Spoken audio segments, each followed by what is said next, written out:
a break from the meeting. It is part of the whole schedule. We want you to meet, we want you to talk, we want you to exchange and learn from each other.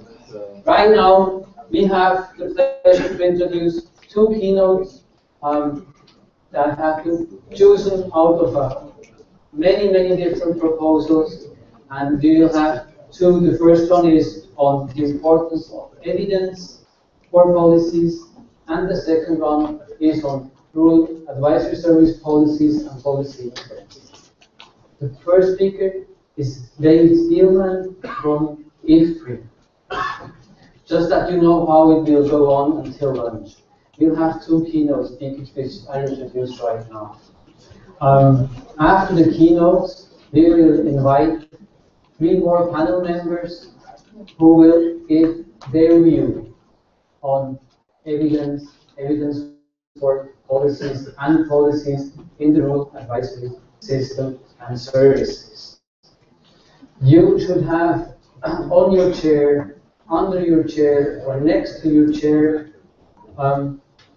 orange cards, which are about the color. You can amarillo. If you have a question you would like to ask one of the panelists or one of the keynote speakers, please write them down. We have up to 3 or 4 people who will be taking these questions from you. We will bundle them so that I can ask these questions to the panelists. So please make sure that your handwriting is readable. If not, you will not be able to ask your question. If you have a general question for all the panel members, write down the question. It can be anonymous, I can't give your name. If you have a question for a specific person, let's say for the first keynote speaker, Mr. David Spielman, you can ask the question to David Spielman. That's the way how we interact. And we will have a short, small committee that looks at the questions in real time and then gives them to me so I can address the panel. Well, I would like to invite David Spielman on the floor, please. Thank you. David Spielman, thank you very much. A few words on David Spielman. He leads the research agenda at GFRAS. GFRAS is the International Food Policy Research Institute. He's a senior research fellow there. He covers a range of topics under the umbrella of agriculture science, technology, and innovation policy. His work includes research on economic policy issues relating to agriculture, innovation systems, input markets, seed systems, research and extension, and private research and development investment. He maintains a regional emphasis, mainly on East Africa and South Africa, but also regularly branches out into more global perspectives. So I would like to welcome Mr. David Spielman. He will present a keynote on expanding the evidence base on the impact of rural advisory services. Please, David, the floor is yours. Thank you very much. Let's first make sure that works. Oh, that works. That's great. Well, thank you very much to the organizers of GFRAS for asking me to speak on this keynote panel. Let me just jump right into it. You know, over the years, extension and advisory services have been criticized for many failings. I think we're all aware of that. Professor Ruth Howe gave us a nice list of these failures back in 1999. It's not my intention to repeat these criticisms or draw your attention to them. I think you're all well aware of the causes and consequences. What I do want to discuss is the role for evaluation in, first, measuring impact, second, improving implementation, and third, influencing policy change in support of extension advisory services. So why is evaluation important? Everybody, I think, knows this. This is nothing new. It helps us learn. It helps us build evidence about what works and why. It serves the purpose of accountability, helping make governments and organizations more accountable to the objectives they set out to accomplish. It contributes to transparency, and it helps create a more open relationship between funders, implementers, and beneficiaries. It allows for feedback or lessons learned iteratively to improve interventions in the field. And of course, it informs policy design, which is the focus of this GFRAS meeting, allowing us to design policies that are based on what works rather than what is expedient to those in power. So as a starting point, let's remind ourselves why we actually evaluate extension systems and rural advisory services. Our main aim is to somehow measure the impact of extension on technology adoption. After all, one of the main jobs of advisory services is to affect productivity increases, welfare improvements, and resource conservation through technological change. Through new cultivars, soil fertility enhancements, pest and disease control, and the management of crops, soil, water, trees, and forests. So in the last several decades, we've expanded our knowledge well beyond the biophysical constraints to adoption, right? The sort of lack of soil, fertility, the lack of water. We've learned about the individual and household constraints to adoption and the relationship between adoption on the one hand and access to credit, land tenure arrangements, age, education, social capital stock, and so on the other hand. More recently, we've moved into the study of how underlying human behaviors and preferences affect adoption. So now we're investigating complex determinants of adoption, such as ambiguity preferences, present bias in time preferences, loss aversion, and aspirations. So my argument is this, and I'll go through this throughout the presentation. To truly understand what works in extension, we really need to evaluate alternative approaches to the very first step before adoption.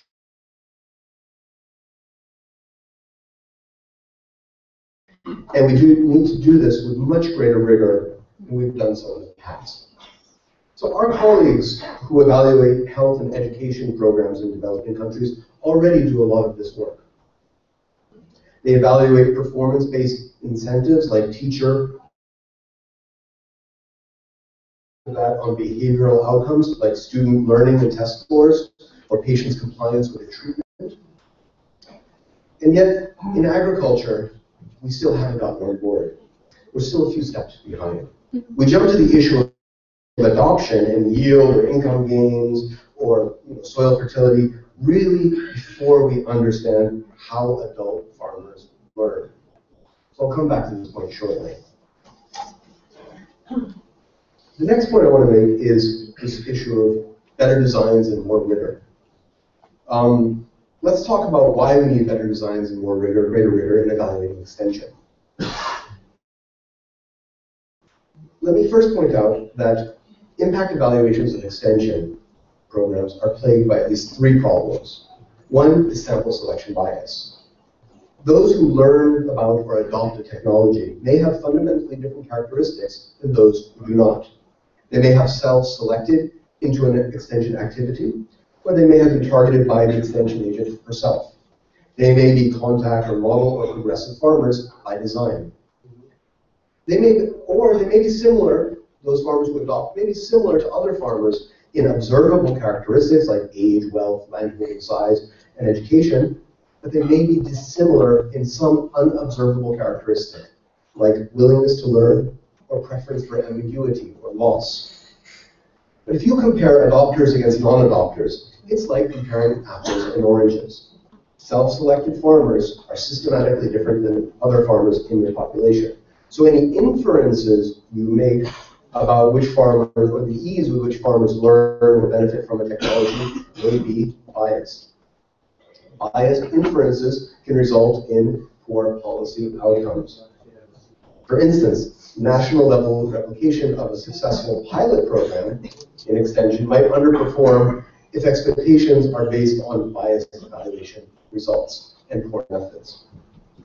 The other problem is attribution, or attributing outcomes like adoption or increases in yields or incomes to extension. So many factors confound that straight line of causality between extension and adoption. Reverse causality, for instance. We all know what that is, right? So for instance, does extension improve adoption of a technology among farmers? Or do farmers participate in extension activities because really they've already adopted the technology and they just want to build their social networks? Simultaneity. Do farmers adopt because their peers adopt? Are there peer effects at play? Or simply because extension agents influence the decision-making process? Or, put another way, do farmers adopt simply because they have similar characteristics on average or at the mean, and thus tend to have similar behavior? Or are they responding to these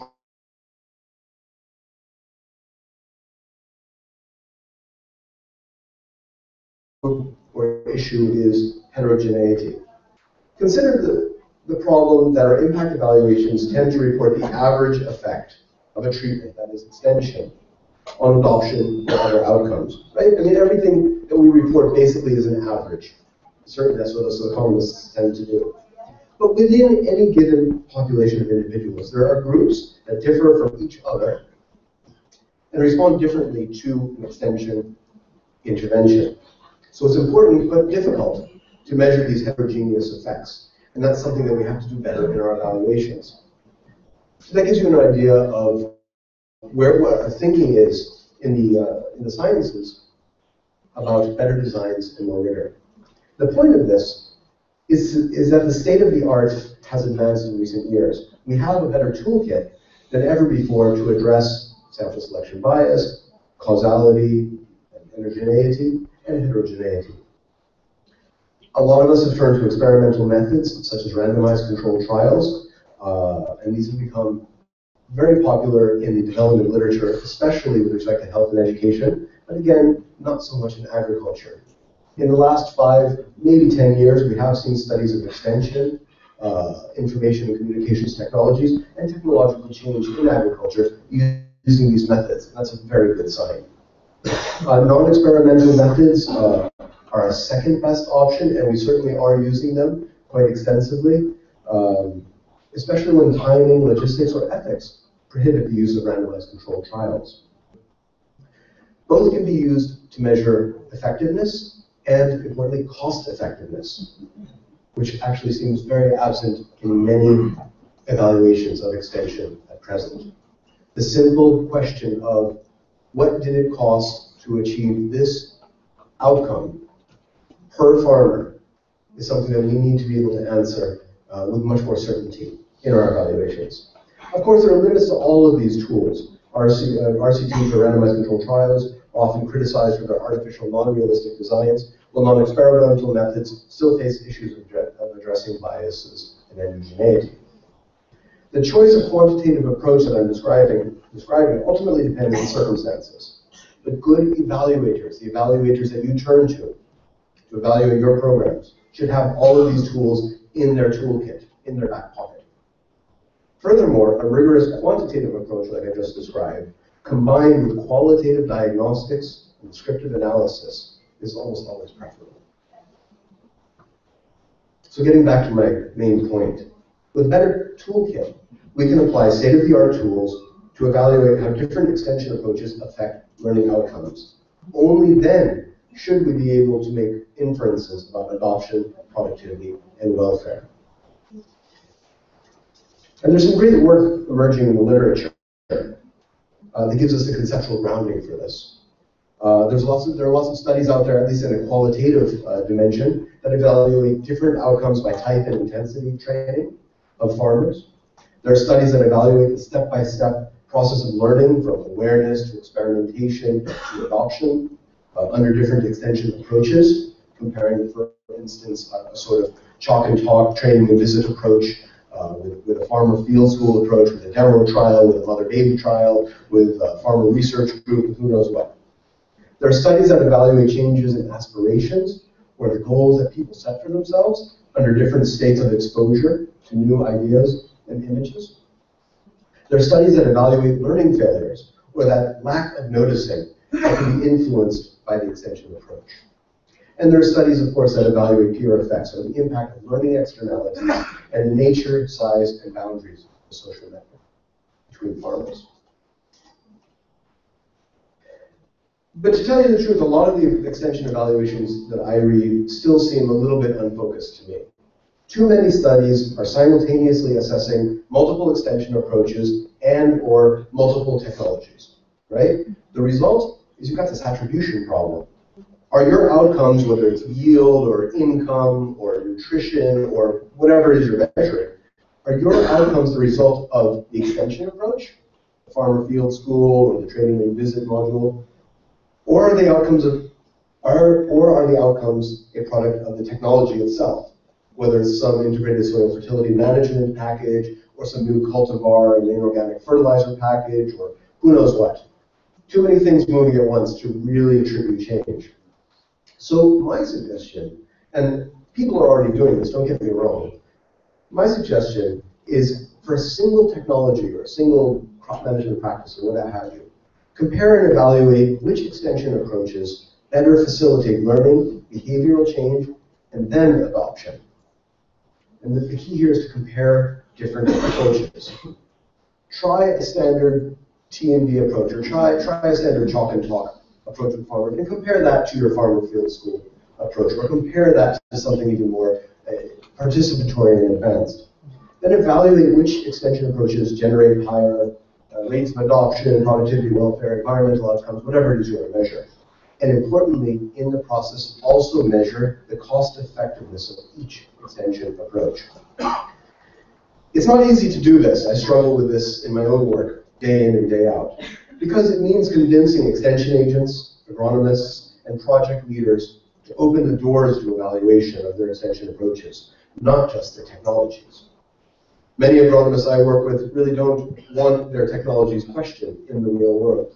I can understand that. They spend 10, 15 years of field testing and demo trials under scientific conditions to show that their technology works. And now along comes the evaluator and says, well, under real conditions, it's useless. Nobody wants to hear that. No one's going to open the door for you if that's the possibility. But working more closely together with agronomists and understanding the limitations that they face, the limitations you face, I think you can get to more effective solutions. This is something, like I said, I struggle with, we all do, and hopefully we can build bridges in the future. So ultimately, there's that final question that is the focus of this GFRAS meeting, the question of so what? How can better evidence affect a change in policies and investments made ultimately by governments, because they are the biggest provider of extension? It's not an easy question. There are many roads to the centers of power. Indirectly, for instance, by influencing the quality of discourse and discussion among researchers and analysts like ourselves, who often design extension programs for the government. Indirectly through practitioners, advocates, and other stakeholders who use evaluations to make their case for greater investment in extension or specific extension approaches. Or indirectly through farmers and farmer organizations who are often their own best advocates of change.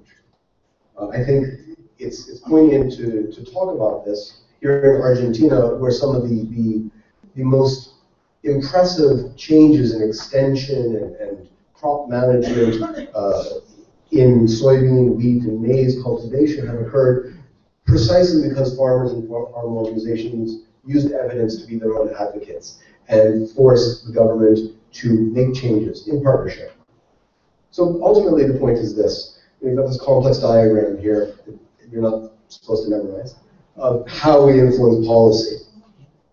As an evaluator, I can provide one bit of information into this complex diagram that I hope will have the ability to influence policy change based on evidence. It's this. There may be a higher probability of success in affecting policy change if the message carrier, yourself, myself, can demonstrate that extension approach A can increase the benefits of technology X by Y% when compared to other extension approach B at the cost of dollars Z per farmer.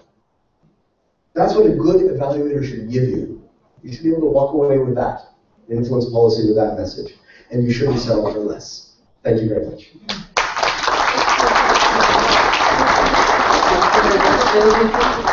So the importance of evaluation for building or broadening the evidence base that needs to pose signals. David will remain here.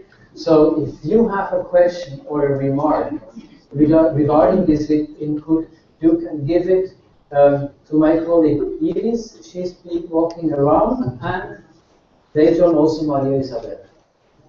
I've seen your card. They will be coming around and get your cards. If you don't have a card, and you raise your hand empty, then you will be given a card. We continue with the second keynote, invite the panel members, and then go through your questions, through some of your questions. We won't be able to address all of them. And before I introduce the second keynote speakers, I have to make an important announcement. I should have made before David spoke, because David spoke online and he didn't even know. So we do have a camera, we do have microphones. It is streamed live to the internet. I should have asked, sorry. So anybody who speaks here in front or then stands up and speaks for quite a long time will have a camera turning towards you. And you'll be streamed live to the internet. Live means about 10 minutes later than it happens here.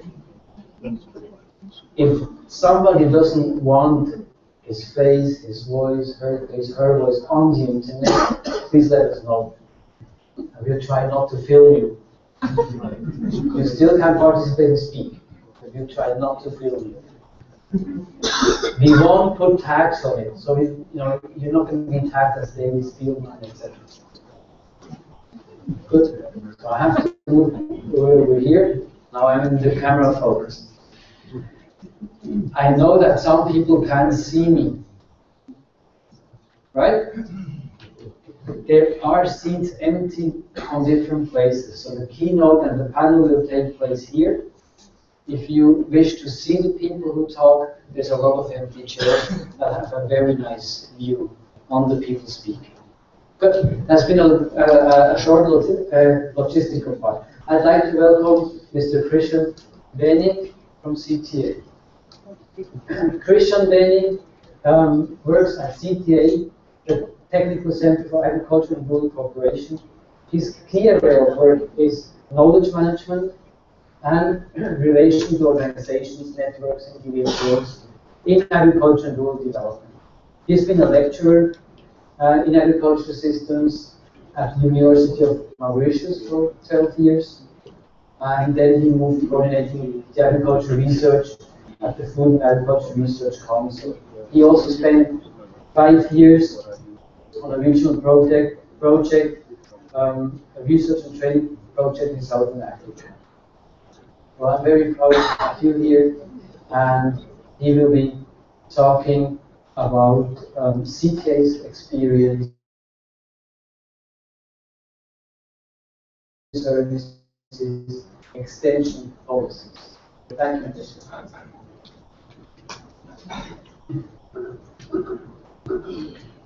Now that he's told me I'm on the internet, I'll be sweating, so, so you can bear with me if you see me sweat. All right. I also saw people typing away, taking notes. You have all these presentations on your pen drive already, so and you'll notice mine has a lot more words. So please don't try to take notes and enjoy the explanations instead. So my director, Michael Hywood, who would have been here talking to you, but unfortunately he could not join you this time. But he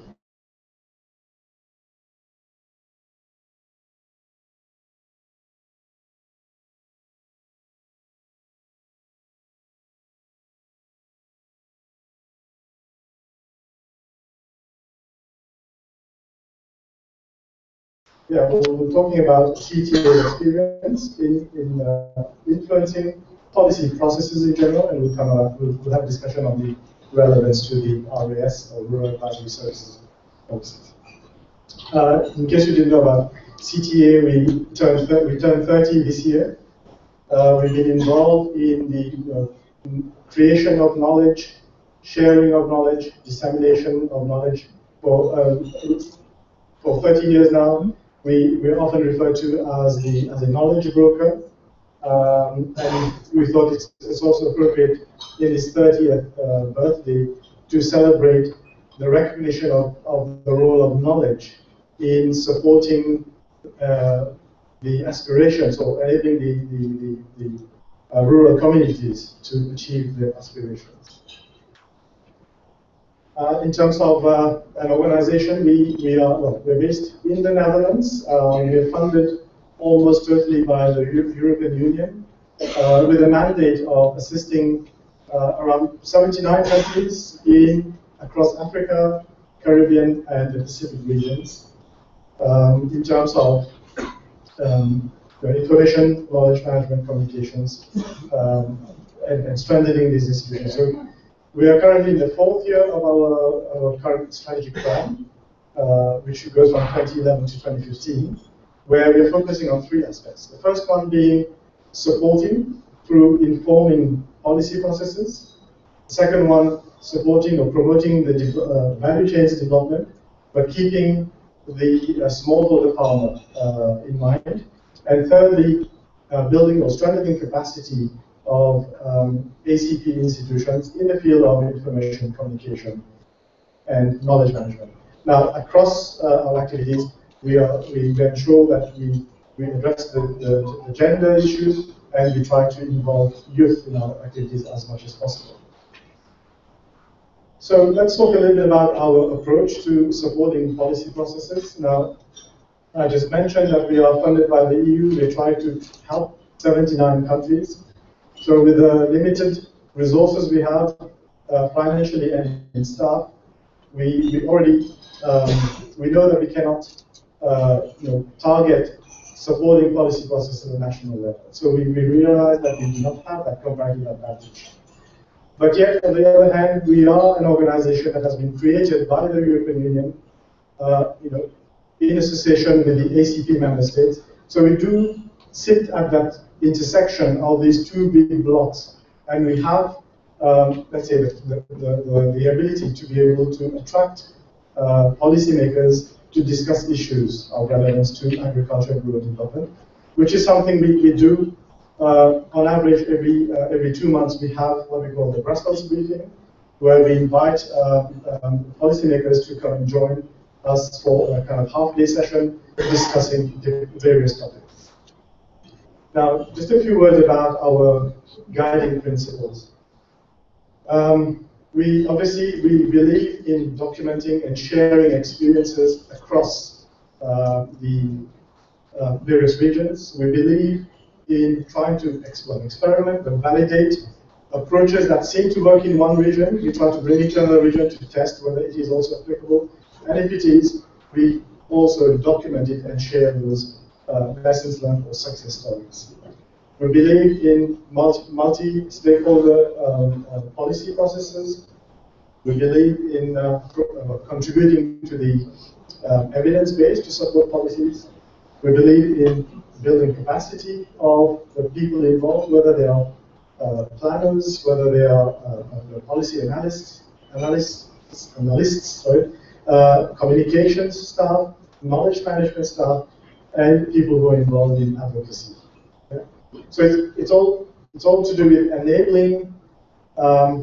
Maybe I forgot to mention that since we cannot work with the countries directly, we work through and with regional organizations. So whether they are regional organizations dealing with research, so the sub-regional organizations. In extension, we'll be talking about working with GFRAS and the networks of GFRAS. We're working with regional farm organizations, the regional economic communities, and so on. But keeping in mind that the key message is that the ownership of the policy process occurs at national level. Now, just a few stock taking. As Christine mentioned this morning, there was the extension conference back in 2011. TTA and GFRAS were heavily involved, along with many other partners, in organizing this conference, where we took stock of the policy environment, the needs for capacity development, the kinds of tools and approaches that were available that were relevant to extension and advisory services. And we came up with the Nairobi Declaration at the end of the conference to say, well, this is what we recommend. Well, there has been some progress, but these recommendations still remain highly relevant today. Now, at the same time, when you look around, the world is changing. The clients of rural advisory services are changing themselves. The approaches we have are changing. The context of agriculture itself, whether it's production, whether it's marketing, whether it's trade, all these are changing. There's a lot more focus on regional trade, value chains development.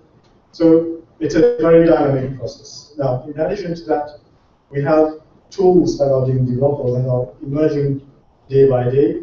Web 2 tools, ICT tools, and we spent the whole day yesterday talking about how we can integrate ICT tools in the work we're doing. All these are evolving, hopefully making our tasks easier. We talked about approaches in knowledge management that are also evolving. So we're no longer talking about just communication and information management. We are now getting into the era of trying to, people say you cannot manage knowledge, but we can try to create the suitable environment to implement good practices in knowledge management within our organizations and within our networks. We also have been taking stock through the annual meetings of the GFRAS about the evolution of RAS. And here we talk of, as we learned last year, the mixture of public sector, private sector, and now we talk of the third sector, also involved in this pluralistic nature of extension. So, why influence? Why are we talking about influencing policies? Why should we? And when I questioned my colleague about, how do we explain the impact of policy on farming and so on, and he used the analogy of, just imagine farming is something where you're on the road, you don't have control over the external environment, but you have all these road signs that are indicating, which direction are you going, what is coming up ahead, and that's why the policy is there. It's just to give you a signal, but you are the one who has to manage, and find your way towards your destination. So tomorrow, while we're sitting on the GFRAS bus, and I think we're all passengers on this GFRAS bus, and I was imagining Christine in the driver's seat. So we have to keep track of, keep track of. The destination is, sustainable agricultural and rural development. It's growing in the distance there. And as we're driving, we need to keep note of what other roads are intersecting with ours. Are we merging in with their lanes? Are we crossing? Are we going over them? Are we having to slow down? These are all signals that we expect the policies to be able to inform us of. And if ever while you're driving, you come across the road engineers, and if you meet them, they say, well, no, we are the policymakers. All these roads are our making, our doing. We are the policymakers, and it's all thanks to us that we have this road to travel on. But you want more signals? Well, we refer to these as the road signs. Now, please, you're talking about having an RAS policy. Please do tell us, what do you expect to see in this RAS policy? And just like we have road signs, ahead of the junction, if you leave it to them, they will place it wherever they think is best. Okay? Who best to ask about where to place a sign ahead of an intersection than the users of the road? And that's why we need to have this conversation with the policymakers. That we are interested in having a safe journey. We are asking you to establish these policies to guide us better. So we need to tell them how big should a sign be, how far ahead of the intersection you need to place these signs. That means how well ahead do you plan these policies. So when you look at having this analogy, if you look at the list the list we've got there on the screen. First of all, we need to think about, what are the general development policies already in place that we need to link to if we're talking about giving more attention to rural advisory services policies. Just like if there's a highway that was constructed especially for agriculture, well, we should make sure we use that highway because it's been reserved for us. We're just one of the lanes on that highway, but we make full use of it. So as CTA, we have been involved in using those highways. I'll take the example of Africa. There's the CADEP, Comprehensive African Agricultural Development Program, 10 years in the doing, where we can make use of these policies to support our cause.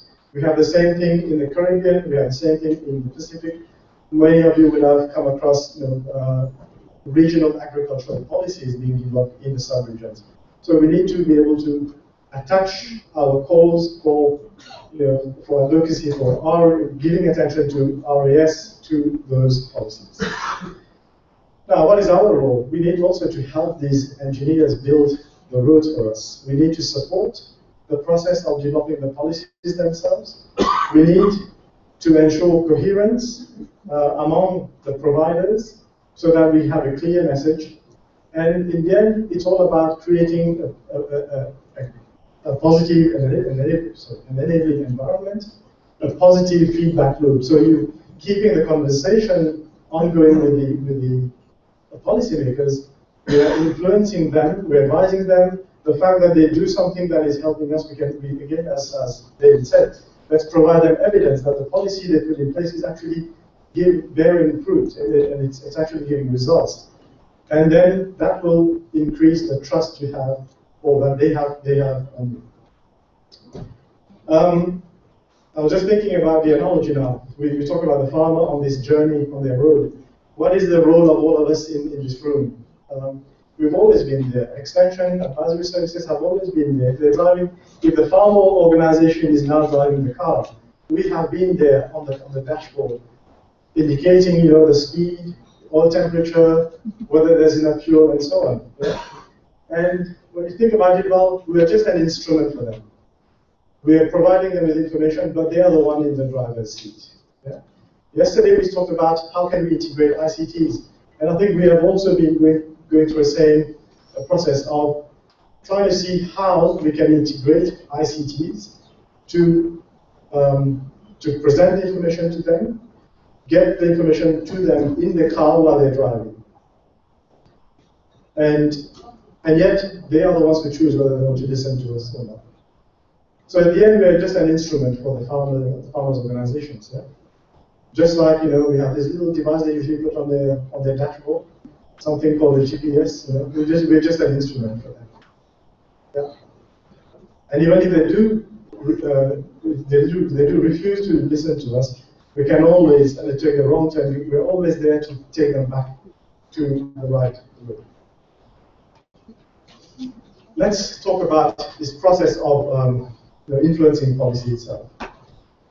There's a nice cycle here. If you do a Google search about the policy cycle, you come across many different diagrams. But you see there's one that comes, there are no arrows in there. Which way should you move?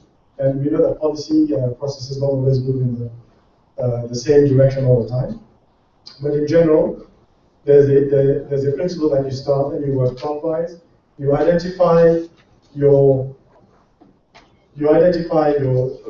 problem area, you formulate it, you look for options, you evaluate, you gather information, you choose, you prioritize, and you go for the best bet that can address the problem you have. And then you decide that, okay, we'll implement, but we will monitor, we'll measure how effective it is. And just like the needle of a clock, you're going round. When you get back to the top, it might feel like a déjà vu, but actually you are 1 hour into the future. So the situation is not the same, but you might feel you're going in circles, but actually the situation is different. And here we show you the examples of the stakeholders. So there are three things we need to remember about the process. One is that there are multiple areas for interventions along the policy cycle. Secondly, there are multiple stakeholders who intervene. Yeah?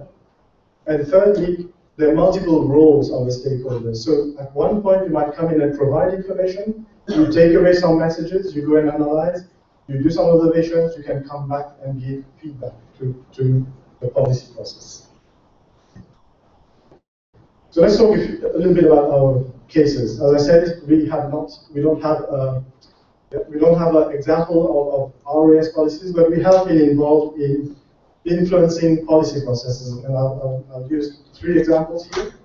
Our approach has been to try to strengthen the voice of the farmer organizations.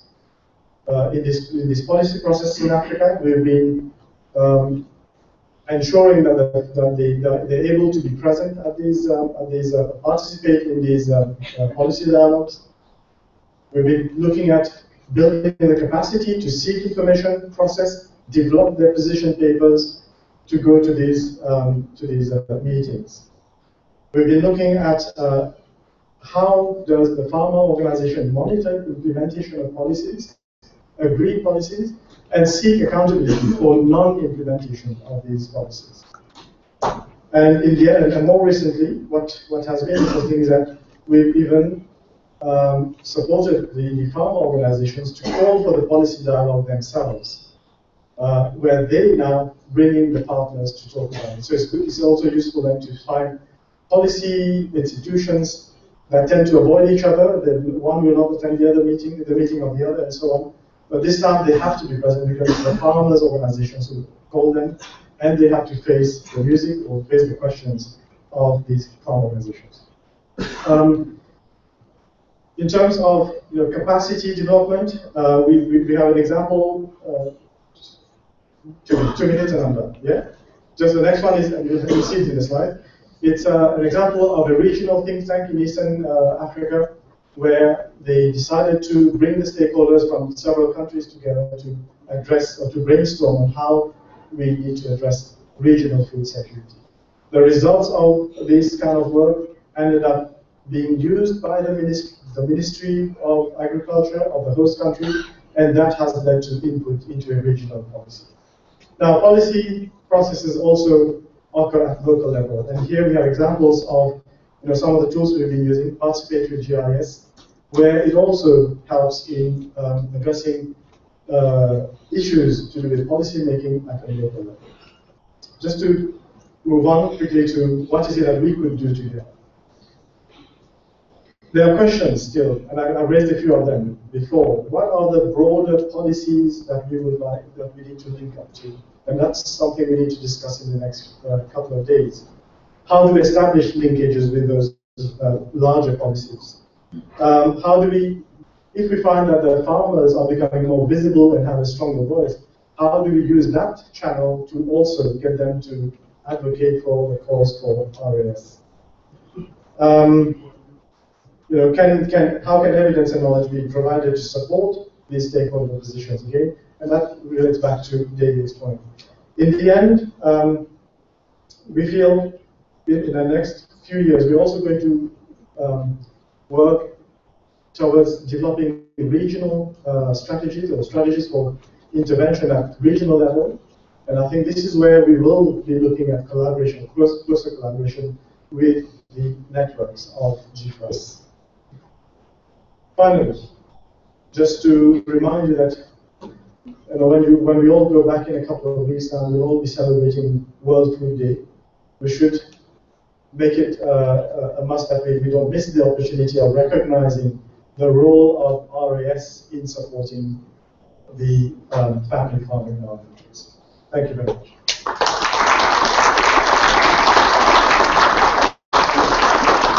Thank you very much, Christian, for the experience from CTA on influencing RAS policies.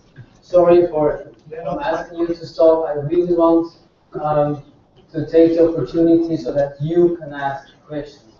Please, if you have questions, write them down and hand them over to my colleagues. They are already recollecting. In the meantime, I would like to invite 3 more friends to the panel. First, Dr. Paul McNamara, please. He's Associate Professor at the Department of Agriculture and Consumer Economics at the University of Illinois Extension. Please hold. Thank you. I'd like to invite Tom Nyonge from IFA. Tom has been a long-time friend to GFRAS. He has been one of the steering committee members from the first hour. Now he's responsible at the IFA, the International Fund for Agricultural Development, for institution and organization analysis and capacity development. So thank you to be on the stage here. And the last member on the panel, I'd like to invite Pamela Thomas from the CAFAM, the Caribbean Farmers Network. The Caribbean Farmers Network was formed and initiated by farmer organizations across the Caribbean in 2002, and their mission is to enhance Caribbean food and nutrition security, foreign exchange earnings and foreign savings, by bringing back agriculture, by repositioning agriculture through the capacity building of farmers and their institutions. I should not forget the important project of MEAS, Modernizing Agriculture Extension Systems, which Paul McNamara is leading. I do have one question for all the new panel members right now. That gives you the time to finalize your questions you have for the keynote speakers, but of course also to react to the answers from the other panel members who just joined. I asked the panel members to give brief answers so that we can look at various of your questions.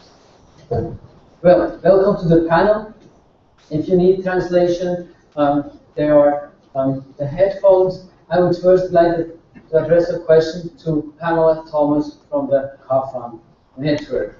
The Caribbean Farmers Network represents over 500,000 of small farmers spread across 15 different Caribbean countries. So small farmers, we heard it also from Christian, they do have specific demands regarding policies on areas. So my question would be, how does CAFAM support these farmers or farmer organizations in policy making process? And as a second question, what are, from your perspective, from the perspective of CAFAM, most critical elements when influencing RAS policy? Please. Good morning. Yes, CAFAM does support farmers and farmers organizations in policy making. How do we do that? We do so by supporting grassroots organizations through formation of organizations in communities where they do not exist. Where the organizations already exist, we support their effort for effective functioning. This is critical for influencing RAS policies in terms of improving the effectiveness of RAS institutions that are responsibly improving for the effectiveness of RAS. In training and development of projects and programs which benefit rural communities. Having group clusters of farmers or producers, RAS can reach the critical mass versus individual contact. These groups also meet market demands in a better way than individual producers. Personally, from my perspective, what we do, we focus mainly on advocacy. Our groups, we have members in each Caribbean countries, and what we do, once we hear from our members who are all farmers, what are the recommendations they have, where their needs are, we, through networking, lobby the administration or the government or whoever the policymakers are to implement whatever is recommended, whatever is needed to for the development of our members. Thank you. Thank you very much, Pamela. If you have an additional question, we would like to know how the Farmers Network works, what they do, etc. Write the question down. If we have time during the panel, we would like to address it. Now, I'd like, well, by introducing Paul as leading the MEAS, the Modernizing Extension Advisory Services, I'd like to ask you a question. So, MEAS engages in defining and disseminating good practice strategies and approaches to establish efficient, effective, and financially sustainable rural extension and advisory service systems. So from your perspective, how must evidence best be prepared, packaged, and made available so it has the highest chance of impact? Thank you. For MEAS's work, and looking over it and thinking about evidence for influencing policy processes, I wanted to make 2 points. And one is that policymakers are not monolithic. There's lots of different types of policymakers that are important, and we're trying to influence them, but to influence them, we need to think about how their differences affect the way we package our messages, what type of messages they're able to receive. For example, think about policy that's made in Washington, D.C. that affects ministries of agriculture all around the world. In the World Bank, in bilateral donors, in international organizations like the Inter-American Development Bank, FAO, all these kind of organizations. Those are policymakers. Their ability to handle information, to assess the quality of information is different than policymakers like Krishnan mentioned at the local level. And so we need to formulate different kinds of messages. And so first off is policymakers are not monolithic. We need to appreciate that when we think about evidence. And there's 3 categories that I think we need to keep in mind. First is this international level. These are thought leaders in international agriculture extension and RAS. And many of them are not convinced of the value of investments in RAS. And so we need to step up the quality of the information about what's working. We need to be honest about what's not working and try to understand why it's not working, but communicate it in a level they can understand. And they're looking for high-quality evidence. That means peer-reviewed journal articles, high-impact books, conferences, these type of things. They hire consultants who have PhDs and criticize each other's work, and they listen to those people. We need to influence them. So that's the first level. Secondly, national level policymakers. Again, they're not monolithic. We often think of the Minister of Agriculture, but I would contend that actually the Minister of Finance is the policymaker that we need to be thinking about most. How do we get the Minister of Finance to understand that the programs we're talking about are about poverty alleviation and about economic development and growing the economic base? Have we made the case? Have we presented information that can convince people who are not already convinced because they're getting a paycheck through our programs? That's the standard, okay, at the national level. And we are not yet there. There are many skeptics that we need to convince. Also, in many countries, the local level is critical for policymaking. In decentralized governance systems, local governments control budgets. In many countries, we've seen money that did go into agriculture get shifted into other sectors because local assemblymen and local assemblywomen were not convinced of the value of these programs for their own people. We need to put information in front of them that helps. So first thing is policymakers are not monolithic.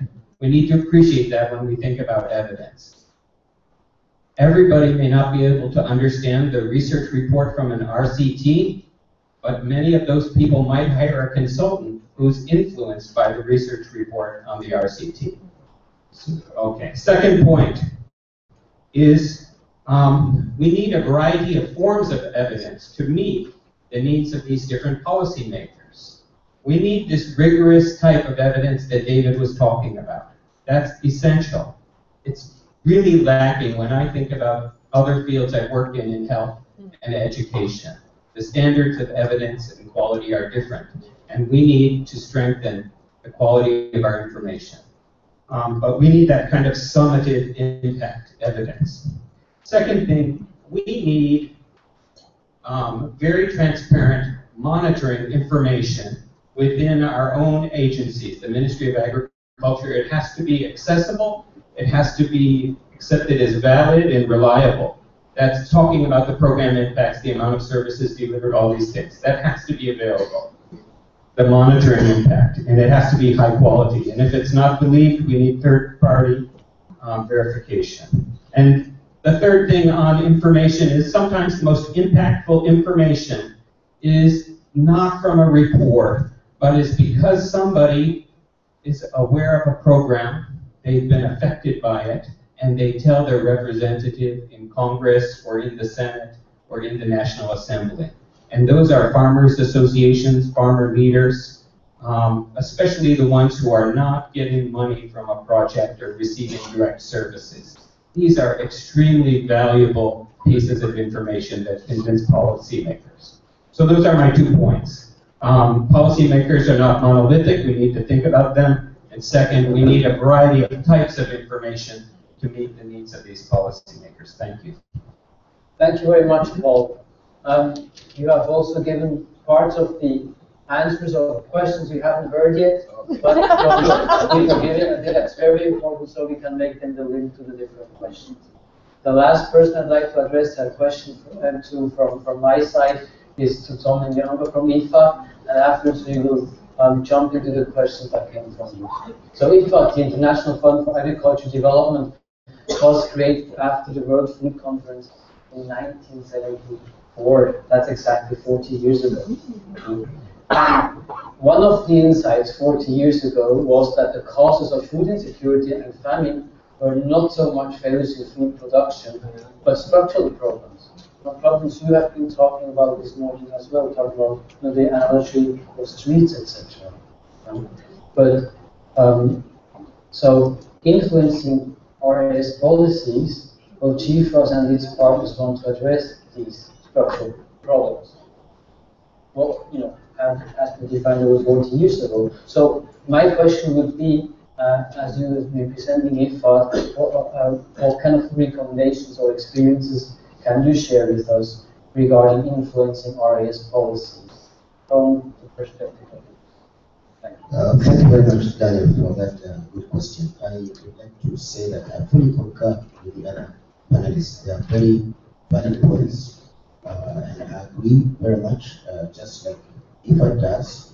We work with several partners, CTA, from organizations, universities, and more importantly with the CIR, particularly. And some of the evidence we've gotten from some of the things that we have supported, actually the evidence has been generated for us in partnership with IFA. Just to mention one, for example, we supported the customization of the human resources approach in East Africa. And I think after 3-4 years, this approach has spread all over. And the way we convinced ministries of agriculture and others to put this approach into some of their strategies to deliver extension services was evidence that was done by free. Thereby, of course, one Christine Davis, she was here when she was telling us that.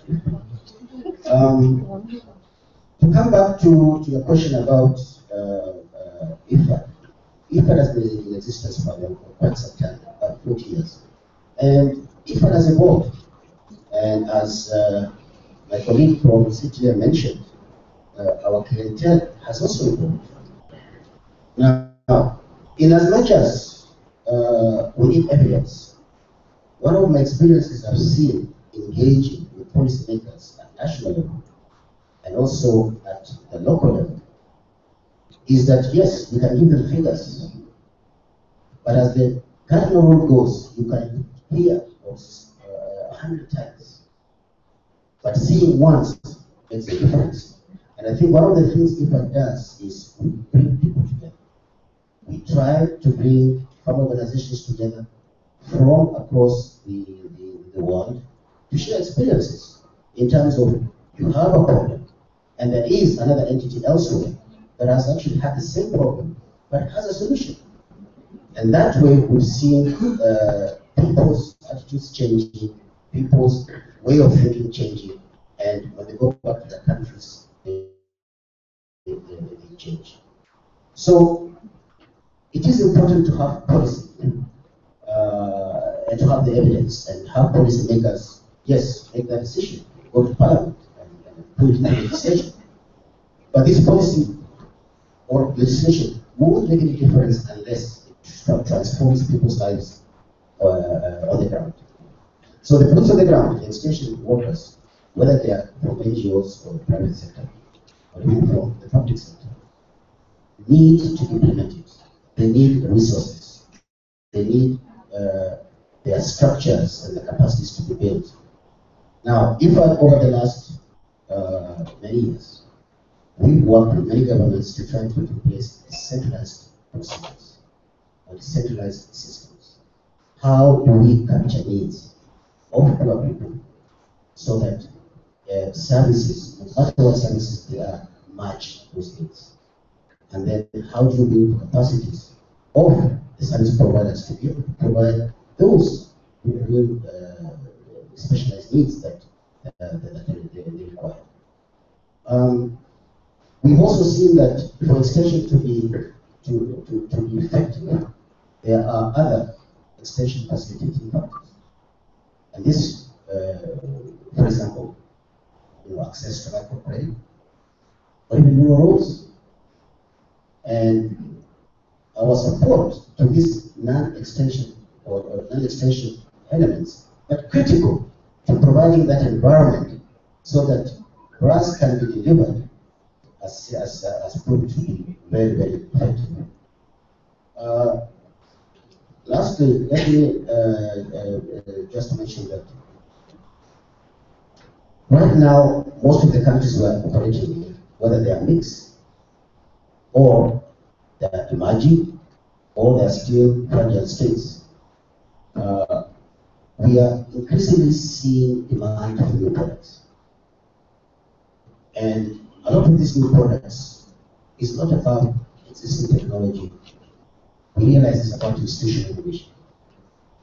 And 7 countries or governments right now, since IFAD mainly wants through government, are asking for good, innovative or institutional arrangements that facilitate public, private, and people partnerships.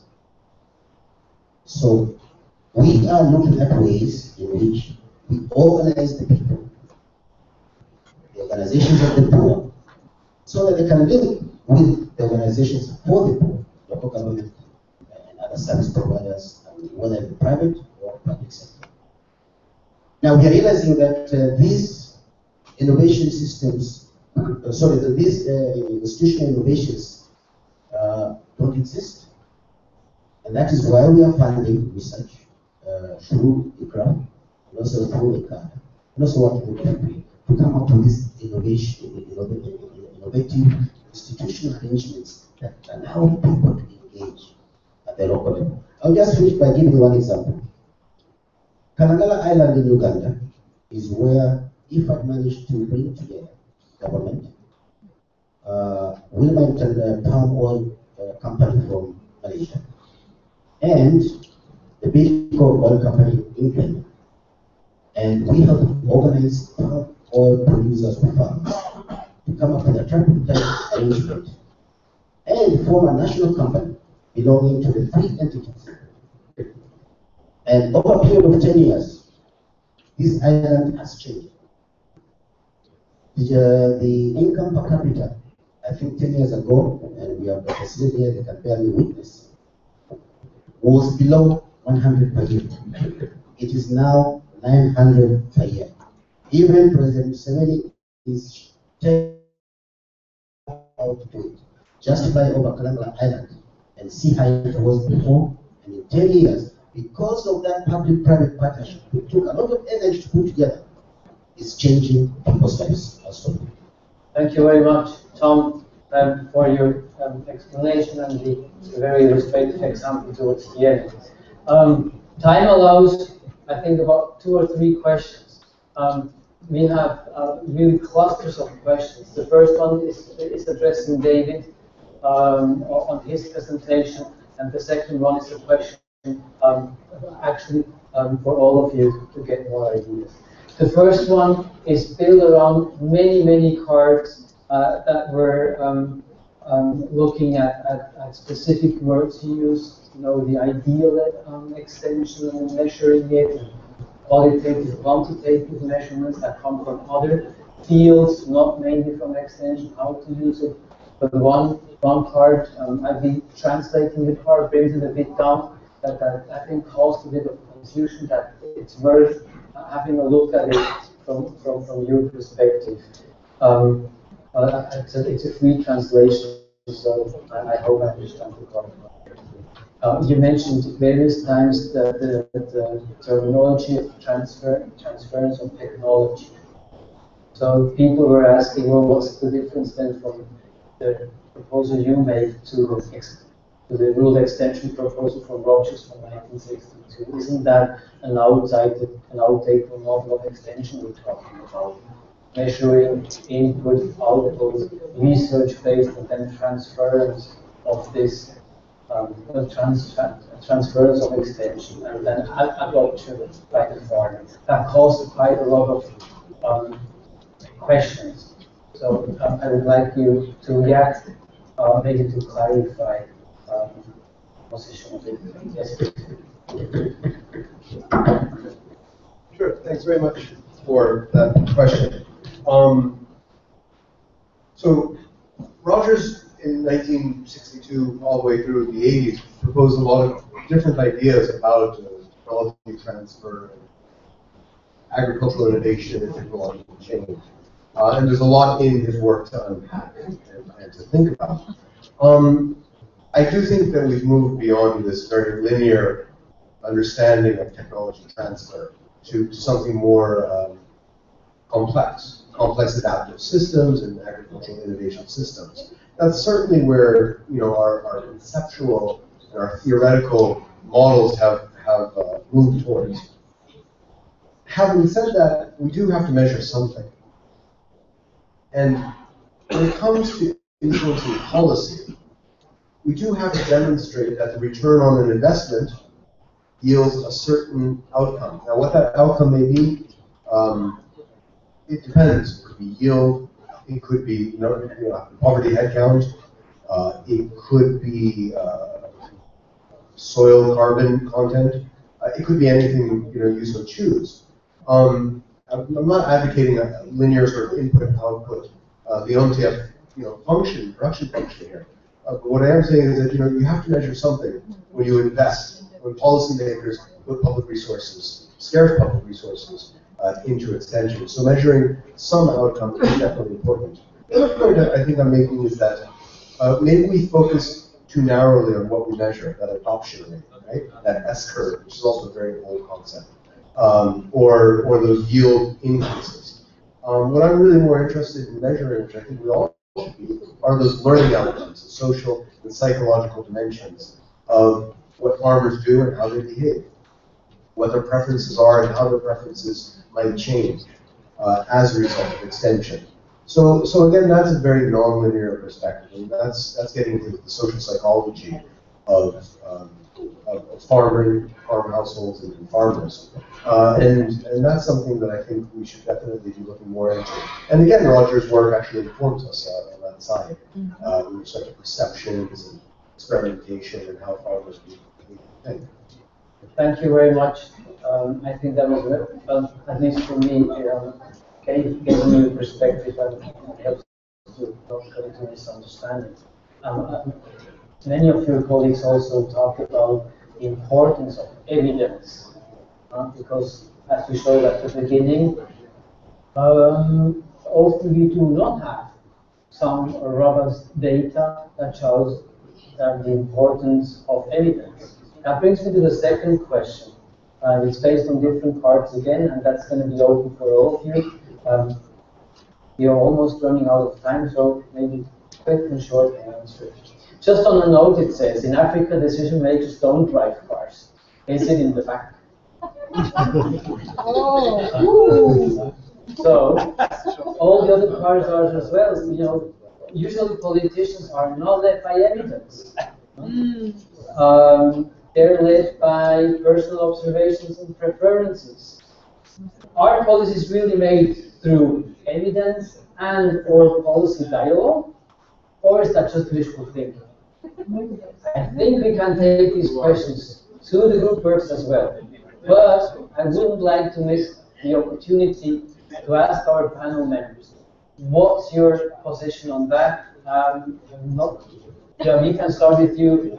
Be brief, be quick, then go to the lunch break. I think that's a question you should look at in all the parallel sessions.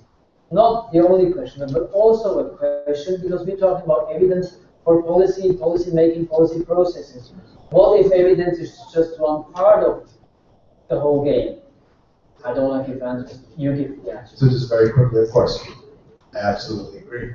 And Africa is not unique in this sense at all. In fact, one of the challenging areas for study is to look at the political economy of agriculture. And that's something that we shy away from, we hide our head in the sand about. But the political economy of who has power, who influences what decisions, is really, I think, a burgeoning area of research that we can look at and think about. Yeah, I was trying to understand what the question really was about, but I think I would say we talk about evidence, but it also goes back to the way we are documenting things. You know, we heard about cases where the impact on a policymaker is the story that they hear from the stakeholder. That has more impact than all the evidence could provide. They give that more importance. I think I would say, well, maybe I'm biased on the economic narrative here to say that it all goes back to the documentation. David talked about lessons learned, but lessons learned by themselves don't mean enough to me. I want to be able to understand the lessons learned, the context in which you learn the lesson, so that when I read your experience, I can then think, okay, is that something that could be applicable in my context? And therefore, do I adopt this approach and test it for myself? So I go back to this term of, we used it yesterday as well. How much actionable knowledge can be shared with others? Again, we are only there to give you advice. You are in the driver's seat. You decide which one is best. Thank you very much, Tricia.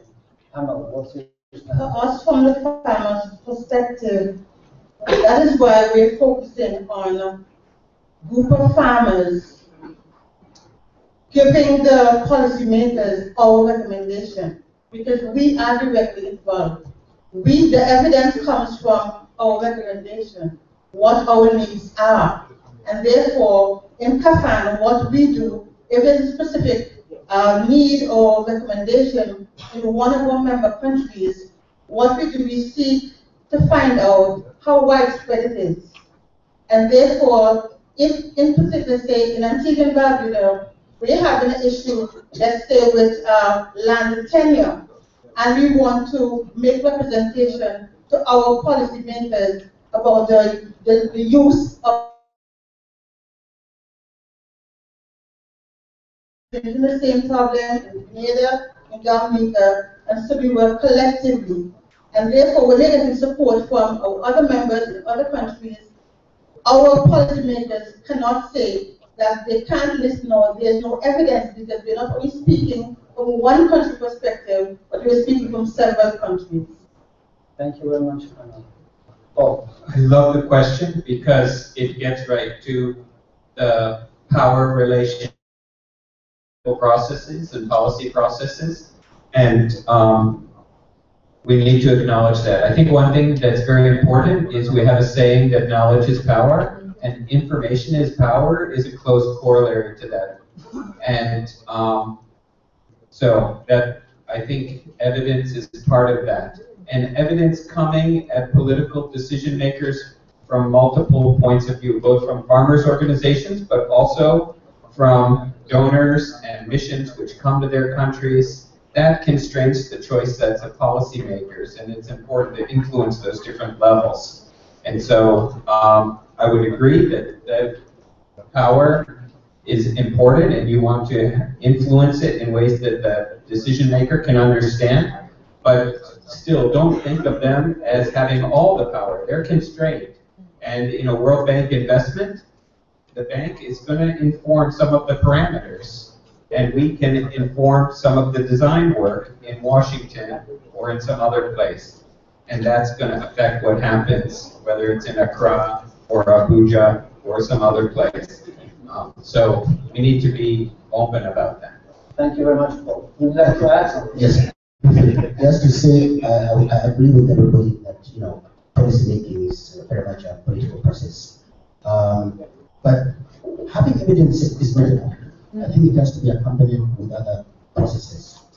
And I have been in that liaison with policymakers and women in the countryside.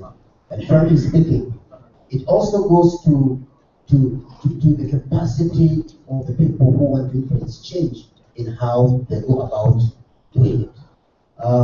We've seen from our own experience in Nepal is that you have somebody who goes to a country and is there for almost 2 years and nothing changes.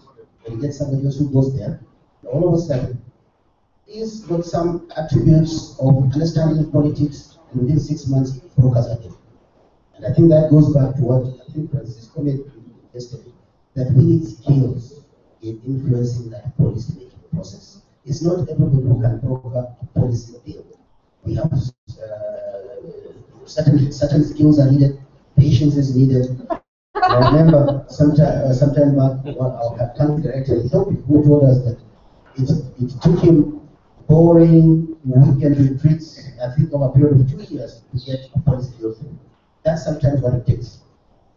Thank you very much, Tom. And thank you very much to all the panel members. Thank you.